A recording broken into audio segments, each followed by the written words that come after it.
Eu trabalhei bastante tempo com inovação em pequenas empresas. Trabalhei no Sebrae, trabalhei na Fiesc aqui, com projetos de inovação. E sempre que a gente ia, a gente pensava, inovação sei lá, trazer uma tecnologia enorme aqui que vai mudar tudo. Não. Inovação é uma coisa bem fácil de fazer. É fazer diferente do que tu faz e ter retorno. Isso é inovação, tá? A inovação pode ser em vários sentidos. Pode ser inovação tecnológica, sim, mas pode ser que seja, por exemplo, uma inovação de processo, fiz uma melhoria no meu processo, inclusive eu vou trazer exemplo aqui de inovação. Pode ser inovação de serviço, enfim, tá? Então, nesse projeto, nesses 2 projetos que eu fiz parte, que a gente trabalhava de inovação, eu chegava nas empresas, né? E conversando sobre inovação, o que mais eu ouvia? Ah, não, mas eu já fiz isso, eu tentei e não deu certo. Sempre eu ouvia isso.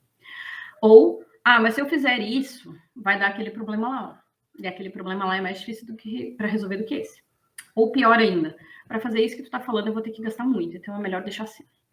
E parece surreal, mas nós temos uma tendência a reclamar, né? Nós, seres humanos, a gente reclama bastante. Então, a gente tem uma tendência nata de reclamar, a gente tem uma tendência nata a permanecer em equilíbrio, vamos dizer assim, homeostase. Se eu tô parada, a tendência é ficar parada. Se eu tô me movimentando, a tendência é me movimentar. Então, se eu tô lá fazendo a mesma coisa na minha empresa há muito tempo, mas algo mudou, porque as coisas mudam o tempo inteiro, a minha última live foi sobre isso, sobre mudança, inclusive, então quem não assistiu está convidado a olhar ali. Se as coisas mudam, automaticamente eu preciso mudar. Se eu não mudo, eu vou ter resultado ruim. Essa é uma lei básica, tá? Inclusive, se vocês estão tendo resultado ruim, pode saber que pode ser consequência de uma mudança que deveria ter sido feita lá atrás e não foi feita.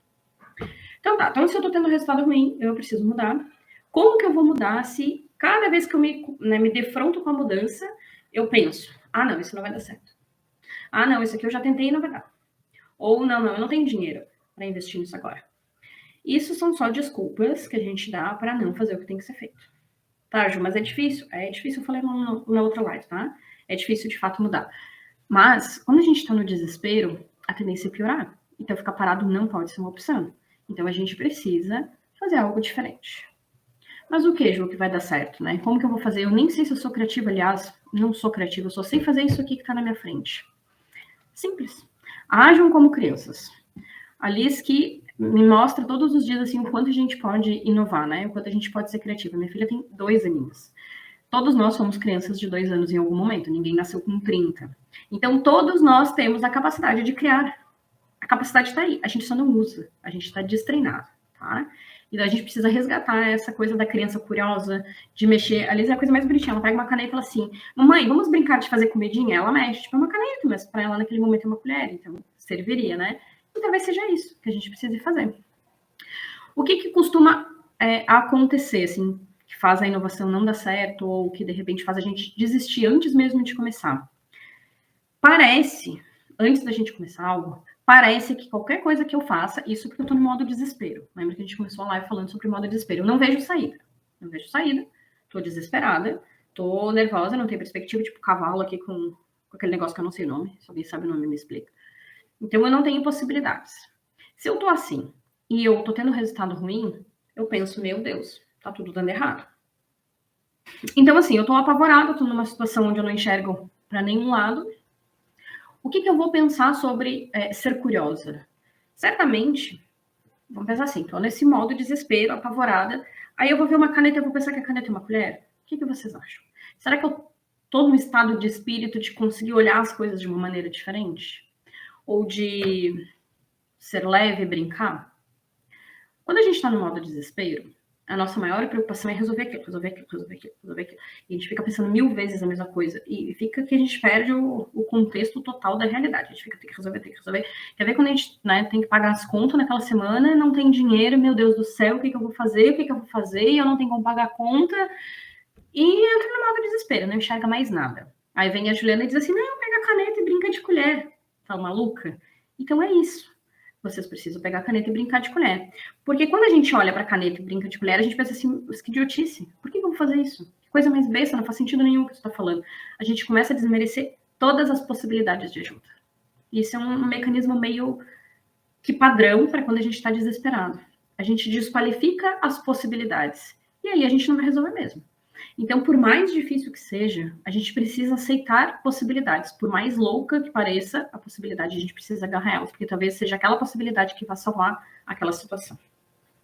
Eu vou contar um caso para vocês, que aí vai fazer bem sentido do que eu tô falando. E já pega o caderninho que eu vou passar o passo a passo de como vocês vão conseguir executar o que eu tô falando no modo desespero.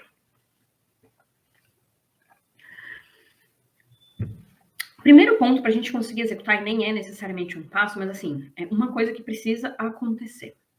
Para ser uma criança curiosa e explorar possibilidades, que é o que vocês vão ter que fazer no modo desespero, é necessário não criar expectativas. Tá bom, isso não existe, né? Tá, ok, mas deixa eu tentar explicar melhor. Mulheres, principalmente, homens menos, mas as mulheres, elas querem acertar. Tem que fazer certo, tem que sair correto, e já fica se cobrando se não sai da melhor maneira. E tudo que a gente dá uma carga muito grande, ou dá uma carga de perfeição, isso vai gerar emocionalmente na gente um estado de tensão, de ansiedade. E ninguém cria nada com ansiedade. Ou pelo menos ninguém cria nada de uma maneira boa. Talvez tu crie alguma coisa meio no desespero, que talvez até sirva por um tempo, mas vai te gerar um gasto energético muito grande. Então, assim, não criem expectativas. Não pensem que vocês vão criar a roda. Uma coisa que eu ouço muito, mas tudo que eu pensar alguém já fez. Ok, não precisa ser nada novo. Nem existe, eu acho, nada novo. Ninguém cria nada do zero. A gente vê as coisas e melhora, tá? E comece. Apenas isso. Porque também no modo desespero a gente tende a criticar tudo. Tudo vai ser ruim, tudo tá errado. E a gente não faz nada. Então apenas comece. Porque quando a gente começa a andar, nem que seja um passinho de formiguinha, um pequeno passinho já vai te colocar num movimento diferente. E aí é que nem efeito avalanche, assim, começa com um pouquinho de neve correndo, daqui a pouco a bola vai aumentando e simplesmente nos arrasta depois, tá? Vamos ter que botar a inércia a nosso favor. Mas então, dito isso, que para sair do modo desespero a gente precisa criar. Para criar, e aí não é criar nada novo, totalmente diferente, original, mas uma solução que funcione para vocês. Para criar, a gente precisa então olhar as coisas com leveza, sem tensão e executar. Nem que seja uma coisa bem pequena, mas precisa.